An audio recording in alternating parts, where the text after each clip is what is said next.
Hey everybody. So I just got out of the movie theater watching the Last Skywalker. My brain is a little bit numb from all the information. I usually get really caught up in these movies emotionally, as well as sort of thrilled by the characters. And what you didn't see in the second movie, The Last Jedi, I think you're going to see in this movie.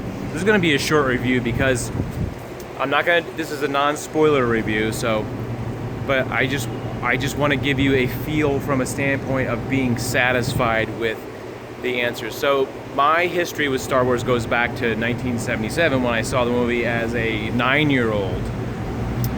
In 77, and ever since then I've always seen the films in the theaters.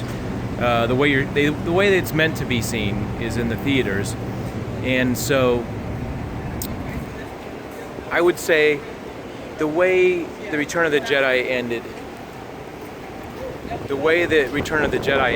oh, it's very breezy here, is sort of the completion of the film and how you wanted to see the good guys win. And I think it's going to be a very satisfying feeling when you see the end of this movie. Like, you want to know where Rey came from.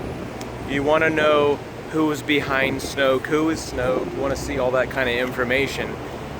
And I think this gives you a pretty good closure on that. You want to find out what's going to happen with Ben Solo. Where is Rey? And there's going to be some surprises that you won't expect at all. So, like I said, I've been tracking the saga, or reading the saga, or getting the magazines from the saga since I was a little kid. I was in the Star Wars fan club.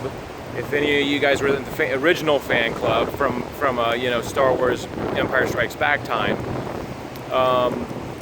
I'm probably one of the biggest fans out there as far as all that kind of stuff. I've bought all the toys and I've bought all that stuff, and I feel like my emotions are very invested in these characters. As far as the original, more so the original saga with Han Solo, Leia, Chewbacca, and I feel like this saga ties that all together in a way. Like I said, I'm trying not to give anything away. This is gonna, I think, tie it together with the old original saga in the 70s and 80s, and with the new saga. I think it ties together very nicely and gives you a satisfied feel, where The Last Jedi didn't quite give you that. Didn't quite give you the sense of that movie belonged in this universe. I think it was widely criticized as far as that went, and I think everybody, was pretty much thinking that, Rian Johnson, or whatever his name is, Rian Johnson, ruined that series. I think J.J. Abrams was able to sort of make us forget about that middle episode and focus on he's bridging the first movie to the second movie and tying everything off nicely, like I said. So I feel very satisfied. I just left the theater maybe 5 minutes ago. Takes a while to emotionally digest everything, for me, because I'm invested. If you were a young kid and you hadn't been invested in the movies, like I said, it's been like 40-something years I've been invested in this, as well as, I don't know how many books I've read exactly, but it's probably over 40, as well as the magazines and all the different stuff. So I would say a very satisfying. That's how I would say it. I would definitely at this point give it, at least 9 stars. It's a very complicated thing. We're as a community, the Star Wars community is very invested and also wants everything to be right with the way the universe is supposed to be run. And there's, since the new movies have come out, there's actually 2 universes. There's the Legend universe, or whatever they call it, and it's the canon. And if you've read the books, you've read that it doesn't end this way and all that. So you sort of invested in the books in the 2000s, and after the prequels, the books led us down a different rabbit hole, and this kind of leads you in a different direction. But there is some commonalities between I would say the comics, which I haven't mentioned. I have read the comics too, and this movie. That's only like spoiler tip I'll give you. There's some things that happen in the comics that happen in this movie as well, as far as some of the characters.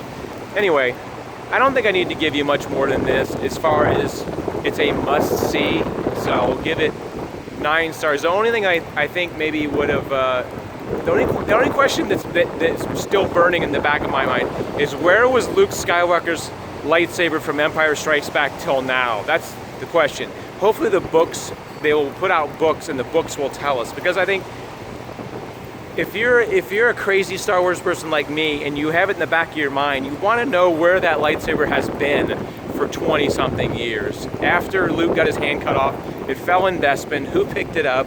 Where did it go? So hopefully maybe some of the books will cover these little holes, but I think the movie covered a lot of it pretty well.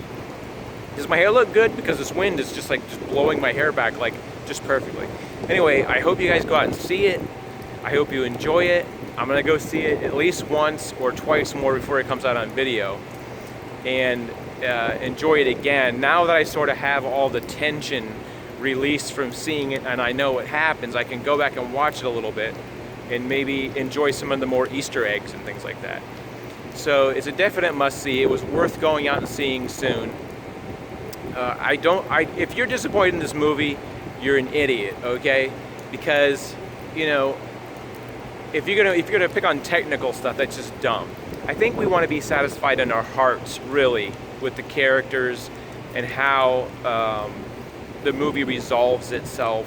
You know, the good guys may die, but if they died in the right way, it gives you a satisfaction and a closure. Anyway, I've already talked too long. It's getting cold out and it's raining too. So we'll see you in the next video. Leave a comment. We'll see you later.